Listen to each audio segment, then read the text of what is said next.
Hey there! Welcome back to Beauty Bees. Sort of long time no see. I believe it's been almost exactly 2 weeks since I posted a video. Nothing really going on, just didn't feel super motivated to film, so I decided to take some time off and really just read a lot. So that was fun. Glad to get back to this. I have made some good progress on my eyeshadow panning project. Very creative name. I intended on coming up with something better between the last video and now, but it didn't happen. It's a bit dry, but probably going to stick around. Anyway, the way that this project is structured, I have this 12 pan magnetic palette. This one's from ColourPop, I believe, and I have filled it with my single shadows, and I have 12 in there at any point. And my goal is to hit pan on these shades and then roll them out, roll something new in. That is very much going to be the goal for these shimmer shades. For the matte shades, I'm intending on, using them somewhat consistently. I just never see progress in matte shades. I just don't. I've tried for ages and ages to get good at panning mattes, and it just doesn't happen for me. So I'm just going to choose mattes that I feel work with the shimmer shades in my palette, as well as the palette of the month that I have as part of my year-long project pan. So I've been keeping track of how many times I've used each of these shades. Let's go through that first. So we are going to be working top down, left to right. So this white shade from Luxie I have used 6 times. This is usually an inner corner highlight for me. I have kind of pulled it in to about the inner half of my lid several times, but I used that a lot at the beginning of the month and then I kind of fell off, so hopefully I get back into it because I really didn't make a dent at all in those 6 uses. With this shade that I wrote down as a pink, but kind of every shade. This is Ube from Luxie Beauty, and it is what I am wearing all over my lid today. And when I was applying it, it looked green on the inner half of my lid and purple on the outer half of my lid. I can also get quite a bit of blue from it at different angles. It's really pretty, it's really shifty.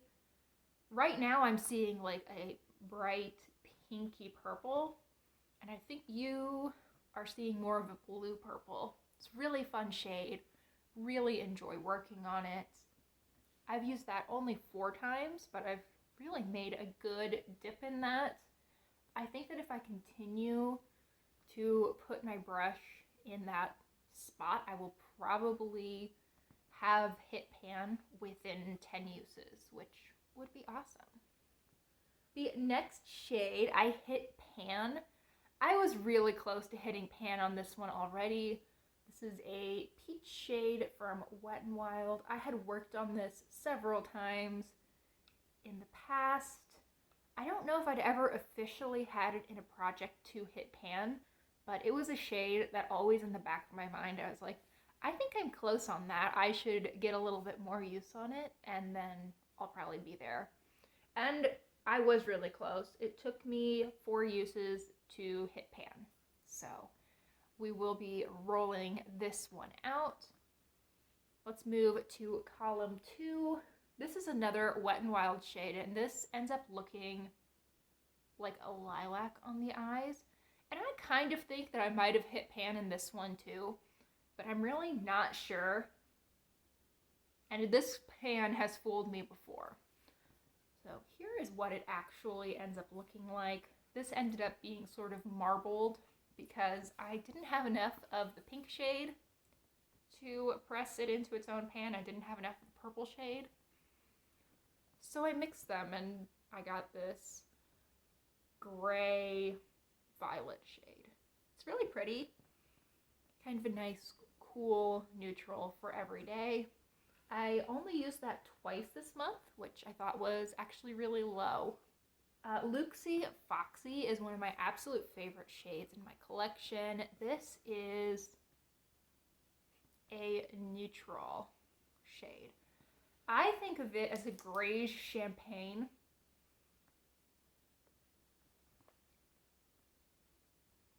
it's just very glowy, it's illuminating. It doesn't feel like a whole lot of color on the lid, but it has a lot of impact. I like it a lot. I think it's a very pretty shade. I only used this one twice. That doesn't surprise me too much because I think that this and the Wet n Wild kind of ended up competing with each other. Additionally, I just wasn't feeling cool tone neutral, one shade all over the lid super often this month. That's usually a look that I do pretty regularly, especially on work days. It's easy to just throw on one shade and call it good. But I didn't find myself doing that super often this month. Not really sure why, but just wasn't happening. The next shade I also have 2 uses on. That's less surprising because this is a glittery blue. This is Luxie Adonis. Don't have a whole lot to say here, but I do notice that there is a little bit of a dip going on in this product. And I think that dip has grown even in the 2 uses. It's pretty, but not necessarily easy to wear like to a Tuesday morning meeting at the office. The next column has 2 mattes and a shimmer. This terracotta shade from Sydney Grace ended up being one of my most used. This is Time to Celebrate. I used this 9 times. I have just a tiny bit of this mixed with this pink on my lower lash line today. It's a really easy neutral, and I found that it could work with cooler looks, it could work with warmer looks. This was probably the easiest to wear of the neutrals that I had pulled. The other one would have been the light brown immediately beneath it, which is called Bonfire. And I used this 11 times in the past month. Probably like 7 or 8 of those were just filling in my brows. I've been using this pretty regularly because I don't really like purchasing a brow pencil from e.l.f. every month and a half. It would be nice to, have an eyeshadow that worked really well, and this seems to be working pretty well for me. It's what I'm wearing today, and I think my brows look reasonably good. Let me know if you think that this shade is off, because I find that's a really hard thing to judge for myself. Like, because I use the same product day after day after day, any change, no matter if it's a very minor change or if it's massive, looks huge to me. Just looks completely alien. So let me know. Anyway, I've used that 11 times, and ColourPop Glass Bowl ended up being my go-to like one and done eyeshadow of the month. I used this 6 times, and mine is just so puffy. It's always been that way. It's not going bad on me. It just kind of, I think it got a little bit shattered in transit and I kind of pressed it back. It's just hard to tell how much progress there has been. But my favorite look this month was I would wear this all over the lid, maybe put a little bit of this terracotta shade in the crease, and then I would use a ton of olive green eyeliner, both on my upper lash line and then tight line with it, or line my waterline with it. Apologies. And I got the loveliest compliment from a lady at work who said that my eyes looked just like Taylor Swift, which I thought was really sweet. So thank you to her, and it got me to wear that same look like 4 days in a row following it because I was feeling myself. Now the last column is perhaps the least interesting, at least in my book. We have 3 mattes. This Copacetic Cosmetics pink shade I used 6 times, and I have quite a dent going on in this. I think you can even see there's an indent there. For me, with a matte shadow, that's impressive. It helps that this is a very powdery matte shadow, but still, progress is progress. With the dark brown, I only used this shade twice, and the burgundy I used 4 times. I'm actually going to be taking these 2 out of the palette for next month, not because I think they're bad shadows, but just because I want to bring in a couple of additional shimmer shadows. I have my 3 new shadows to bring in. I have them in this mermaid palette. Oh my goodness, you can't even see my little bird. She needs to move up here because I love her. She's probably gonna fall now. Now you can see the Queen of Hearts up here. I have a problem with these little featherly friends from Target. I have a collection building already, and I noticed that they, on their little legs, they come with a tag, and they say 2024 on them. This could be a problem for me, but I'm loving it at the moment. Anyway, I'm bringing in 3 new shadows this month. Let's go through them.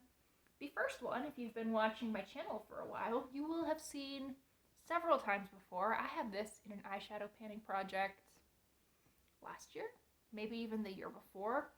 This is Salted Caramel from Luxie, and at the time, my goal was just to hit 10 uses, I think. And this is so deceptively simple looking in the pan, but on the eye, it is so brilliant. It's sort of a yellow base, but it shifts to blue and to pink at different angles. I think this is just beautiful. I think it will be a really fun, interesting, yet pretty subtle shade that I could wear during the week. Very pretty. I mean, just look at that shine. Isn't that amazing? Really looking forward to working on this one. I think they're all from Luxie, actually. I have quite the collection of their single shadows. Next up is White Sands. Ooh. Now this is a pretty similar formula to Foxy Lady? Foxy. But this is in a nearly white shade. It's sort of a white that has a little bit of a cool tone, like gray to it. Maybe like a gray beige. It really is like the slightly lighter younger sister of Foxy. I thought this would make a really nice brow bone highlight or a nice subtle all over the lid shade. Just sort of looks like a glow on my skin rather than a lot of color, which I think is very, very pretty. And then the last shade is Skyflower, again from Luxie. And this is a lovely, soft pink shade. On some people, I think this could be a really beautiful highlight. On me, it's a little bit too pigmented for them. For me, it's a little bit too pigmented for that. I mean, I guess maybe I could use that as a highlight. I might have to try that. I don't know. Anyway, it's a pink. Sort of a blue toned pink. It's really pretty. And those are the shades I'm going to be working on. I am looking forward to next month. I think this project's been really fun so far. Hopefully it stays really fun through the end of December. So, thank you so much for watching. I hope you enjoyed. Please consider liking and subscribing if you did, and I hope I see you guys in the next one. Bye!